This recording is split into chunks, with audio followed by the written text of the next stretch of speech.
ఈ రోజు నుంచి యాదాద్రి గుట్టలో ప్రారంభమైన బ్రహ్మోత్సవాలకు తెలంగాణ ప్రభుత్వం అన్ని సిద్ధం చేసింది. అయితే ఈ రోజు జరిగిన పూజా కార్యక్రమంలో సీఎం రేవంత్ రెడ్డి దంపతులతో పాటు మంత్రులు ఉత్తమ్ కుమార్ రెడ్డి, కోమటిరెడ్డి వెంకటరెడ్డి వంటి వాళ్లంతా కూడా కుర్చీల్లో కూర్చున్నారు. కానీ డిప్యూటీ సీఎం మల్లు భట్టి విక్రమార్కను మాత్రం కింద కూర్చోబెట్టారు. ఈ విషయంపై సోషల్ మీడియాలో ఇప్పుడు పెద్ద రచ్చ జరుగుతోంది. ఒక దళిత ఉప ముఖ్యమంత్రిని కింద కూర్చోబెట్టడం న్యాయమేనా అంటూ ప్రశ్నిస్తున్నారు. ఇదేనా కాంగ్రెస్ ప్రజాపాలన అంటే అని మండిపడుతున్నారు.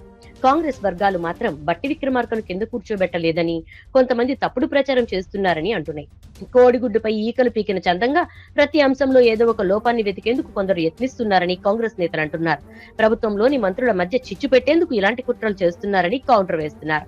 ఈ విషయం మీద బీఆర్ఎస్ కూడా విమర్శలు గుప్పించింది. యాదాద్రి దేవాలయం సాక్షిగా దళితుడైన ఉప ముఖ్యమంత్రి భట్టి విక్రమార్కను, బహుజన బిడ్డ కొండా సురేఖను రేవంత్ రెడ్డి అండ్ కో ఘోరంగా అవమానించిందని ట్వీట్ చేసింది. అయితే మల్లు భట్టి విక్రమార్క మాత్రం ఈ కామెంట్స్ ని ఖండించారు. దేవుడి ముందు అందరూ సమానమే అన్నారు. గుడిలో ఎవరెక్కడ కూర్చున్నామన్నది కాదు, ప్రధానంగా మనస్ఫూర్తిగా చేయాల్సిన పని చేశామా లేదా అనేది ఇంపార్టెంట్ అని అన్నారు. తనకు అవమానం జరిగిందని, తనకు ఆ భావనే లేదని అన్నారు. ప్రజలంతా సుఖ సంతోషాలతో ఉండాలని అడగడానికి వచ్చాం. వాళ్లు పైన కూర్చున్నారని, తనను కింద కూర్చోబెట్టారనే ఊహ తనకు అస్సలు లేదని, ఎవరు కూడా ఈ విషయాన్ని భూతద్దంలో చూసి తప్పు పెట్టొద్దని, దేవుడి మీద దళితుడైన అగ్రవర్ణాల వారు, దేవుడి ముందు దళితుడైన అగ్రవర్ణాల వారు ఎవరైనా ఒకటే అని అన్నారు మల్లు భట్టి విక్రమార్క. కానీ ఈ ఫోటోని మాత్రం మిగతా పార్టీల వాళ్ళంతా వాళ్ళ స్వలాభం కోసం కామెంట్స్ ని విపరీతంగా స్ప్రెడ్ చేస్తూ ఉన్నారు. ఇక నెటిజన్స్ అయితే వాళ్లకు నచ్చిన కామెంట్స్ ని పెడుతూ ఈ ఇష్యూని ఇంకా వైరల్ చేస్తున్నారు.